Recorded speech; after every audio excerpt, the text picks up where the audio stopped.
Hello everyone, welcome you all on your own channel the Sankhyan studies. आप सब लोगों का एक बार फिर बहुत बहुत स्वागत है आपके अपने चैनल द सांख्यान स्टडीज़ में।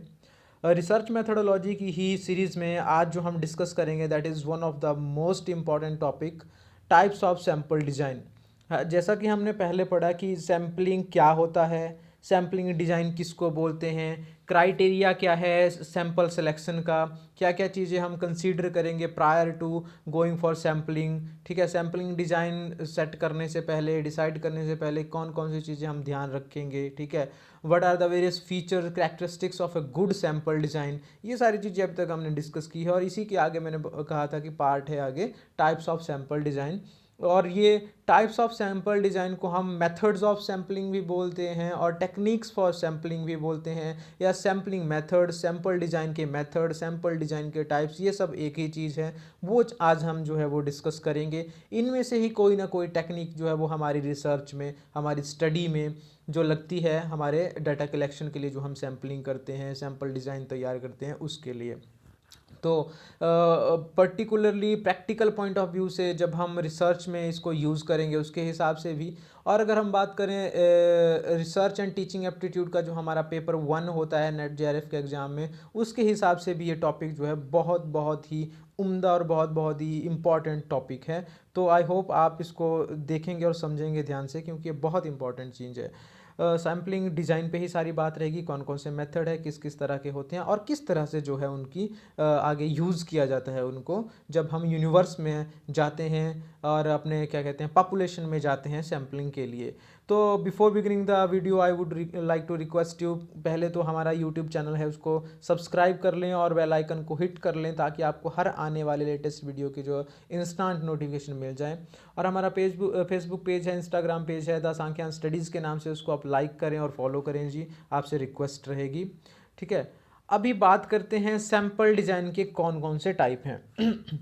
देखिए, सैम्पल डिज़ाइन में वो सारी चीज़ें आती हैं, वो मेथड्स आते हैं जिसके हिसाब से आप जो है डाटा कलेक्ट करेंगे, सॉरी, या सैम्पल जो पिक करेंगे, रिस्पोंडेंट से मिलेंगे, किस रिस्पोंडेंट से मिलना है, कौन हमारा रिस्पोंडेंट होगा, पॉपुलेशन में से कौन रिप्रेजेंटेटिव होगा हमारी रिसर्च के लिए, जो हम डाटा लेंगे, जो हम क्वेश्चन पूछेंगे, जो हम इंटरव्यू करेंगे, जो ऑब्जर्वेशंस करेंगे, वो सैम्पलिंग डिज़ाइन था हमने पढ़ा। तो अब इसी में है कि सैम्पल डिज़ाइन के टाइप क्या क्या हैं, कैसे हम डिसाइड करेंगे कौन आदमी जो होगा हमारा रिप्रेजेंटेटिव होगा पॉपुलेशन में। सैम्पल डिज़ाइन, जब भी हम सैम्पल डिज़ाइनिंग की बात करते हैं तो दो फैक्टर बड़े इंपॉर्टेंट है। एक तो रिप्रेजेंटेशन बेसिस पे जो होता है सैंपल सेलेक्ट होता है, और दूसरा सिलेक्शन टेक्निक्स हम कौन सी लगा रहे हैं। अगर बात करते हैं रिप्रेजेंटेशन बेसिस की, तो उसमें दो तरह की सैम्पलिंग आती है, एक प्रोबेबिलिटी और एक नॉन प्रोबेबिलिटी। आगे हम समझेंगे इनका मतलब क्या होता है। प्रोबेबिलिटी सैम्पलिंग वो होती है जब सिलेक्शन का इक्वल चांस होता है, सबका सबका बराबर चांस होता है। कि जैसे मान लो यूनिवर्स है 1000 लोगों का, 1000 में से कोई भी बंदा जो है, कोई भी पर्सन जो है, कोई भी एनी एलिमेंट जो है वो आपकी रिसर्च में जो है रिस्पोंडेंट हो सकता है। उसका इक्वल चांस होगा हर एक पर्सन का। आप उसमें बायाज नहीं हो सकते कि यही पर्सन जो होगा वो रिप्रेजेंटेटिव होगा, या यही पर्सन जो होगा वो मेरा रेस्पोंडेंट होगा, सैंपल होगा, बाकियों को मैं कंसीडर नहीं करूँगा। उसमें मेथड्स लगते हैं कुछ, वो कोई भी एलिमेंट जो है वो आपका रिप्रेजेंटेटिव हो सकता है। और बात करें नॉन प्रोबेबिलिटी की, तो वहाँ पे जो होता है थोड़ा सा हल्का सा जो वो बायसनेस आती है। जो पर्सन या जो एलिमेंट जो है, मैं ये नहीं कह रहा हूँ कि वो बिल्कुल ही बायास्ड होता है, लेकिन कुछ हद तक हम फेवर करते हैं कि ये पर्टिकुलर एलिमेंट या ये पर्टिकुलर पर्सन जो है हमारी स्टडी के लिए एक बेस्ट फिट रिस्पोंडेंट हो सकता है, या बेस्ट सैंपल हो सकता है। तो क्यों ना, why should be go for that person, या why should not be go for that person, हम उसी को क्यों अप्रोच करें या उसी को क्यों अप्रोच ना करें। ठीक है, ये क्वेश्चन रहता है माइंड में। तो वहाँ हल्का सा जो बायसनेस आ जाती है, या हल्का सा जो हम कहते हैं फेवर आ जाती है कि ये पर्टिकुलर रिस्पोंडेंट जो है वो हमारा रिप्रेजेंटेटिव होगा ड्यू टू सर्टेन कैरेक्टरिस्टिक्स। ठीक है, लेकिन जो बात करें प्रोबेबिलिटी की, वहाँ पे इक्वल चांस है सबके, सब हमें होमोजीनियस लग रहे हैं, हम बायास नहीं हो सकते, कि हम नहीं बोल सकते कि ये नहीं हो सकता, वो भी हो सकता है, XYZ भी हो सकता है, ABC भी हो सकता है, STPQRS जो भी हो सकता है, कुछ भी हो सकता है जी। अच्छा, अब टाइप इनके आगे डिस्कस करें तो प्रोबेबिलिटी में मेनली 4 तरह के टाइप होते हैं। एक तो सिंपल रैंडम सैम्पलिंग, ये आपने याद रखने हैं, इनके नाम याद रखने हैं और किस तरह से इनका प्रोसीजर होता है वो भी याद रखना है। नाम इसलिए याद रखने हैं क्योंकि नेट के पेपर में क्वेश्चन यहाँ से बनता है कि which of the following is not a probability sampling method. तो 3 दिए होंगे, एक जो है नॉन प्रोबेबिलिटी का डाल दिया होगा, आपको ध्यान रखना है कि कौन सा किस में आता है। तो इसको चाहे आप रट्टा लगा लो चाहे आप समझ लो जी, ठीक है। और आपकी सहूलियत के हिसाब से मैंने यहाँ पे रैंडम वर्ड जो है वो जोड़ दिया है प्रोबेबिलिटी वालों के साथ। प्रोबेबिलिटी सैम्पलिंग में 4 मेथड आते हैं मेनली। सिंपल रैंडम सैम्पलिंग, दूसरा सिस्टेमेटिक रैंडम सैम्पलिंग, तीसरा स्ट्रेटिफाइड रैंडम सैम्पलिंग, चौथा क्लस्टर रैंडम सैम्पलिंग।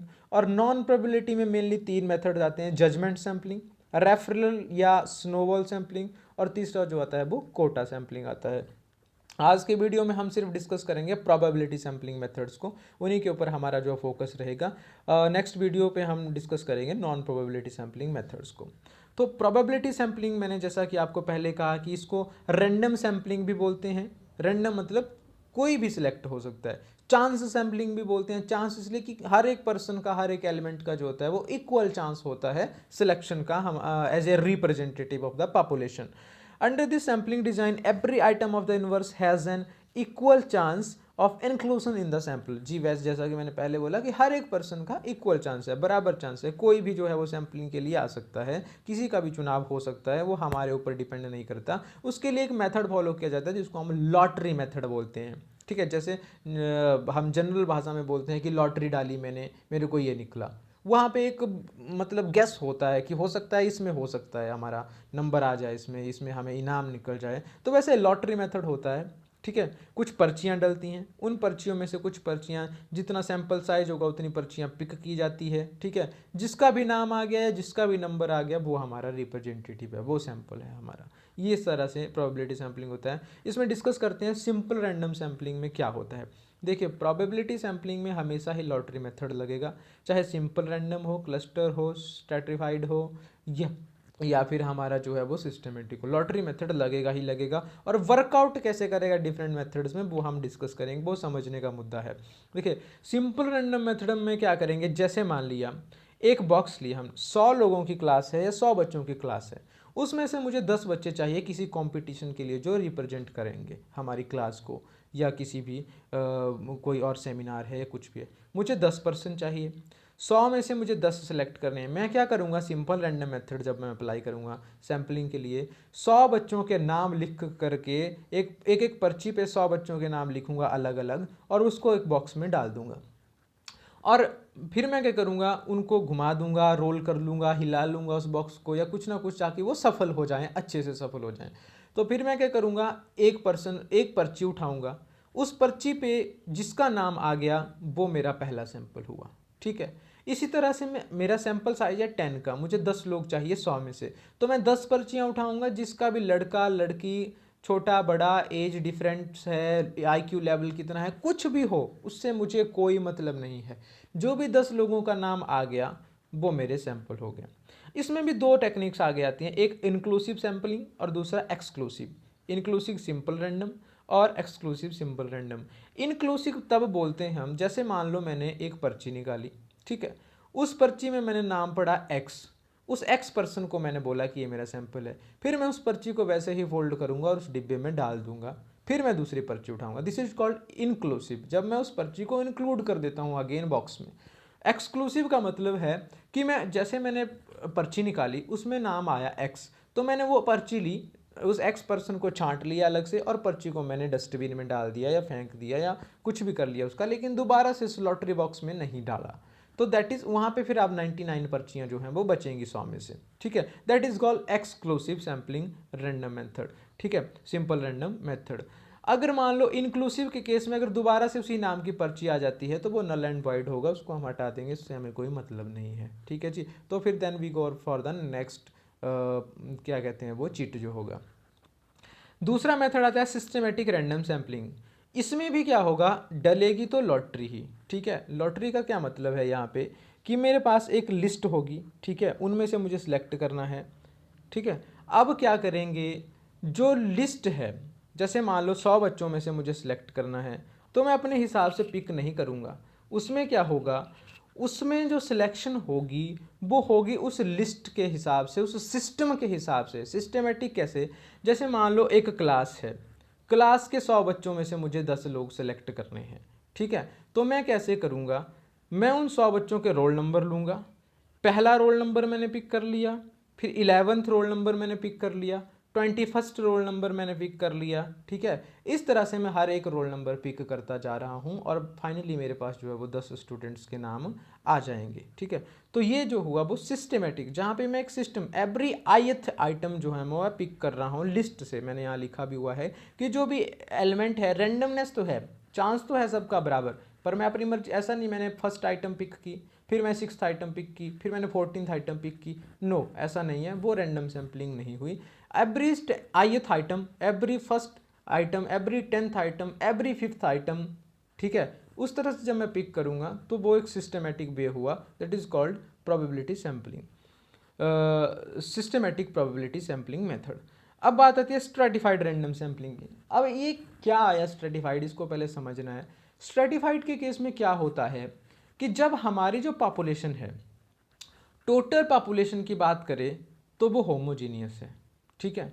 लेकिन विद इन ग्रुप की बात करें, ठीक है, विद इन ग्रुप की बात करें तो वो हेट्रोजीनियस है। मतलब जैसे कि एज ए क्लास में 100 बच्चों की बात करूं तो वो मेरी क्लास के स्टूडेंट हैं, लेकिन उसमें अगर मैं मतलब बात करूं तो उसमें कुछ लड़कियां भी है, कुछ लड़के भी है। तो विद इन अपने आप में वो क्या है, थोड़े से हेट्रोजीनियस हैं, थोड़े से उनके करेक्टरिस्टिक्स वो हैं वो डिफरेंट हैं। तो जब मैं मेल्स को अलग कर दूंगा, फीमेल स्टूडेंट्स को अलग कर दूंगा, तो वो 2 ग्रुप बन जाएंगे अपने आप में, ठीक है। क्लास टोटल 100 की रहेगी, उसमें हो सकता है 60 लड़के हो, 40 लड़कियां हो, या वाइस वर्सा, ठीक है। तो वो जो सब ग्रुप मैंने बनाया, एक मेल का ग्रुप, एक फीमेल का ग्रुप, उस ग्रुप को जो है हम स्ट्राटा बोलेंगे, स्ट्राटा बोलेंगे, ठीक है जी। अब स्ट्राटा के हिसाब से फिर मुझे, अगर मान लो मैं वहाँ पे लॉटरी मेथड लगाता हूँ दोबारा से, ठीक है, कि या तो मैंने 60 लड़कियों के नाम एक बॉक्स में रख दिए और 40 लड़कों के नाम दूसरे बॉक्स में रख दिए, फिर मुझे प्रोपोर्शनेट करना पड़ सकता है उनको, ठीक है, कि मैं 6 लड़कियां लूँगा जी और 4 लड़के लूँगा, ठीक है। तो फिर 4 वो रैंडमली पिक होंगे नाम लड़कियों वाले बॉक्स में से, सॉरी लड़कों वाले बॉक्स में से वो 4 नाम रैंडमली पिक होंगे, ठीक है, लॉटरी मेथड दोबारा अप्लाई होगा, और लड़कियों वाले बॉक्स में से 6 नाम जो हैं वो रैंडमली पिक होंगे, ठीक है जी। अच्छा, नॉन प्रोपोर्शनेट हुआ तो हो सकता है फिर मैं बॉयज़ के 6 ले लूँ, गर्ल्स के 4 ले लूँ, वो फिर मर्जी का हिसाब है, वो नॉन प्रोपोर्शनेट हुआ। अगर प्रोपोर्शन में करना है तो 6 लड़कियों के आए, अगर जिस प्रोपोर्शन में बॉयज़ और गर्ल्स की रेसो है, ठीक है जी। और दोबारा यहाँ पे फिर से मैं या तो मैं सिस्टमेटिक जो है वो लगा लूँ कि लड़कियों के नाम लिखे लिस्ट में एज पर द रोल नंबर जैसे सीक्वेंस में आ रहे थे, फिर एवरी आयथ जो आइटम है, एवरी आयथ जो या 10th जो या 5th जो गर्ल्स का नाम आ रहा है वो मैं पिक कर लूँ। उस तरह से आगे किया जा सकता है, लेकिन जो मेन फोकस रहेगा वो रहेगा उसकी रैंडमनेस पे, उनकी लॉटरी पे, ठीक है जी। तो इस तरह से जो है स्ट्रेटिफाइड रैंडम आता है। अब बात करते हैं क्लस्टर रैंडम सैम्पलिंग की। क्लस्टर क्या होता है, जब हमारे पास एरिया ऑफ सैम्पलिंग जो है या एरिया ऑफ पॉपुलेशन जो है वो बड़ा है, ठीक है। अभी तक तो हमने बात की क्लास की, ठीक है। अब थोड़ा बड़ा एरिया है, जैसे मान लीजिए, तो मैं क्या करूँगा, जैसे मुझे पूरी यूनिवर्सिटी की बात करें, उसमें डिफरेंट डिपार्टमेंट्स हैं, डिफरेंट डिपार्टमेंट्स में फर्दर डिफरेंट क्लासेस हैं, डिफरेंट क्लासेस में फर्दर मेल फीमेल हो जाता है, ठीक है। तो मुझे मान लीजिए एक यूनिवर्सिटी में 10 डिपार्टमेंट हैं, 10 डिपार्टमेंट में 10 ही पीजी के कोर्सेज हैं, ठीक है जी। अब मुझे क्या करना है, मुझे 10 स्टूडेंट चाहिए या मुझे 20 स्टूडेंट, लेटर से 20 स्टूडेंट चाहिए पूरी यूनिवर्सिटी से। तो मैं क्या करूँगा, उनको डिफरेंट क्लस्टर बना दूंगा उनके, जो हर एक डिपार्टमेंट वाइज, जब उनको मैं 10 डिपार्टमेंट्स मैंने डिवाइड कर दिया। अब इसमें ये हो सकता था कि मैं एक ही डिपार्टमेंट से 10 ले लूँ, क्योंकि मैं यूनिवर्सिटी को रिप्रेजेंट कर रहा हूँ, ठीक है। तो मैं एक डिपार्टमेंट से 10 भी उठा सकता था, वो मेरी यूनिवर्सिटी के रिप्रेजेंटेटिव हो गए। लेकिन ऐसा नहीं है, क्योंकि वो एक ही पर्टिकुलर एरिया के हो जाएंगे, ठीक है। वो मान लिया वो होमोजीनियस हैं, लेकिन अगर विद इन बात करें तो वो हिट्रोजीनियस हैं, वो हर एक डिपार्टमेंट की नॉलेज नहीं है, हर एक डिपार्टमेंट को रिप्रेजेंट नहीं कर रहे हैं। तो मैं क्या करूँगा, मुझे 20 सैंपल चाहिए, मैं 10 डिपार्टमेंट को अलग अलग क्लस्टर मान के चलूँगा, उस हर एक ग्रुप को, जो एक डिपार्टमेंट को एक ग्रुप बोलूँगा और उस ग्रुप को जो है मैं क्लस्टर बोलूँगा। तो हर डिपार्टमेंट का मैंने एक एक क्लस्टर बना दिया। अब उसमें क्या करूँगा, उसमें फिर मैं फर्दर एक डिपार्टमेंट से 2 स्टूडेंट पिक करूँगा, that may be 1 girl 1 boy, that may be 2 boy और 2 गर्ल, वो कुछ भी हो सकता है। तो इसी तरह से जब मैं एक डिपार्टमेंट से 2 पर्सन पिक करूँगा तो मेरे 10 डिपार्टमेंट्स में जो वो 20 पर्सन आएंगे, उसमें अब 10 गर्ल्स और 10 लड़के हो सकते हैं, या जो भी फिर फर्दर लॉटरी बनेगी, रैंडमली आएंगे या सिस्टमेटिक आएंगे या प्रोपोर्शनेटली आएंगे या नॉन प्रोपोर्शनेटली आएंगे, वो हमारे ऊपर डिपेंड करता है। तो इस तरह से जब हमारा एरिया थोड़ा ब्रॉड हो जाता है, उसको हम क्लस्टर सैम्पलिंग की हेल्प से वहाँ पे हम सैम्पलिंग करते हैं जी। ठीक है जी। अब सेम इज़ द केस, जैसे मान लो एक डिस्ट्रिक्ट है, डिस्ट्रिक्ट में मुझे सैम्पलिंग करनी है, तो डिस्ट्रिक्ट को मैं ब्लॉक्स में डिवाइड करूँगा, या उनको जो है मैं तहसील में डिवाइड करूँगा, या पंचायत में डिवाइड करूँगा। पंचायत से फर्दर फिर कौन कौन से वार्ड हैं वहाँ से पिक करना है। इस तरह से फिर आगे जो है वो प्रोबेबिलिटी लगेगी, रेंडमनेस लगेगी, या लॉटरी लगेगी, या फिर क्या कहें सिस्टमेटिक चलेगा। इस तरह से किया जा सकता है। तो ये थे जी प्रोबेबिलिटी सैम्पलिंग के मेथड। आई होप आपको समझ आए होंगे और आपको वीडियो भी पसंद आया होगा। Thanks for listening, thanks for watching. Like करें वीडियो को अगर अच्छा लगा होगा, कमेंट करें, मुझे फीडबैक ज़रूर दें। हो सकता है मुझसे कोई गलती रह गई हो बीच में, I will try to reform and definitely try to reform. Subscribe और शेयर करें हमारे चैनल्स को, the Sankhyan studies, the Sankhyan studio को। अगर आपकी कोई क्वायरी होती है, you can mail me on sksankyan666@gmail.com, और कॉल कर सकते हैं, व्हाट्सएप कर सकते हैं 7627096162 पे। आपको नोट्स चाहिए होंगे पेपर 1 पेपर 2 के, हार्ड कॉपी या soft copy, you can call me any time. Thank you, thanks a lot.